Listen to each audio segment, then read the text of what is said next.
Good morning my dear student, मैं सुशील कुमार राठौर आपके English के अध्यापक। आज आपको इंग्लिश का दूसरा चैप्टर द ग्रेडी बेगर पढ़ाएंगे। Once there was an old beggar, he always sat by the by side and beg for money. एक बार एक बूढ़ा भिखारी था जो सड़क के किनारे पैसों की भिक्षा मांगने के लिए बैठता था। Although many people passed by, यद्यपि वहाँ से बहुत से लोग गुजरते थे। Very few took any notice of the poor, लेकिन उनमें से कुछ ही उसे पैसे देते थे। Although he sat there from morning to till, कभी यद्यपि वह वहाँ सुबह से लेकर शाम तक बैठता था। He got only little money, फिर भी उसे बहुत कम पैसा मिलता था।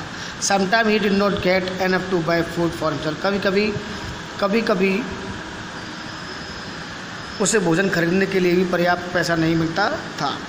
One day as he was sitting usually by the by side, a poor man pass that way. एक दिन जब वह हमेशा की तरह सड़क किनारे बैठा हुआ था, एक गरीब आदमी उस रास्ते से गुजरा। The beggar said to himself, भिखारी ने उससे कहा, how foolish some people are, कुछ लोग कितने मूर्ख होते हैं। Though they have a lot of money they want still more, यद्यपि उनके पास बहुत सारा पैसा होता है फिर भी वो और पैसे की मांग करते हैं। लुक एट दैट मैन, इस आदमी को देखो। वंस ही वॉज रिच, एक बार ये अमीर व्यापारी था। But what a fool he was, लेकिन वह अब कितना मूर्ख है। He wanted to become richer still, वह और अधिक अमीर बनना चाहता था। सो ही बुल्ड शिप, इसलिए उसने जहाज़ बनाए। And sent them to trade with far from country, और उन्हें व्यापार के लिए बाहर दूसरे देश भेज दिया। एंड व्हाट हैपेंड, और क्या हुआ। ऑल द शिप सैंक, सभी जहाज़ डूब गए। And he lost his Fortune, और वह उसने अपना सारा धन गंवा दिया। तो आई एम वेरी पुअर, यद्यपि मैं बहुत गरीब हूँ। आई डोंट वांट मच, लेकिन मुझे अधिक पैसे की आवश्यकता नहीं है। I little with satisfy me, मैं थोड़े से पैसे से ही खुश हो जाता हूँ। I want just enough for my needs, मुझे थोड़े से ही पैसों की ज़रूरत है जितनी मुझे आवश्यकता होती है। I am not at all ग्रेडी, मैं सभी की तरह लालची नहीं हूँ।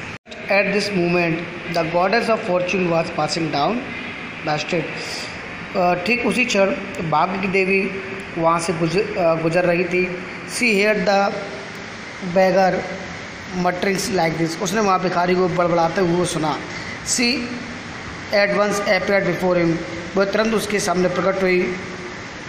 Listen, सुनो, said the goddess.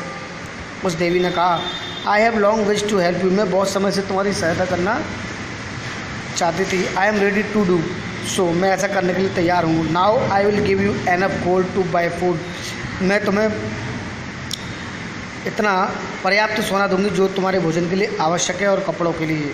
Clothing for the rest of your life, जो तुम्हारे जीवन को आराम देगा। But since you are not greedy, लेकिन जैसा कि तुम लालची नहीं हो, you will not want much, तुम्हें अधिक नहीं चाहिए होगा। Take up the bag of your, तुम्हें अपना थैला ले लेना चाहिए। And will pour into some gold coins from my horn of plenty, और मैं तुम्हारे थैले में अपने बहुतायत सींग से सोने के सिक्के डालूंगी। But there is one condition, लेकिन एक शर्त होगी। All the falls into your bag shall be pure gold, जो भी सिक्का तुम्हारे थैले में जाएगा वो प्योर सोना होगा। But every coin that fell upon the ground, लेकिन कोई भी सिक्का जो ज़मीन में गिरेगा शैल टर्न इनटू डस्ट, वो मिट्टी में मिल जाएगा। Do you agree to this condition, क्या तुम इस शर्त से सहमत हो। माय डियर स्टूडेंट, जहाँ तक मैंने आपको ये चैप्टर पढ़ाया है, आप सभी बच्चों से अनुरोध है कि आप इस चैप्टर की रीडिंग करें, और कुछ समस्या हो तो मुझसे संपर्क करें, और इसके वर्ड मीनिंग अपनी नोटबुक में कर लें। Thank you.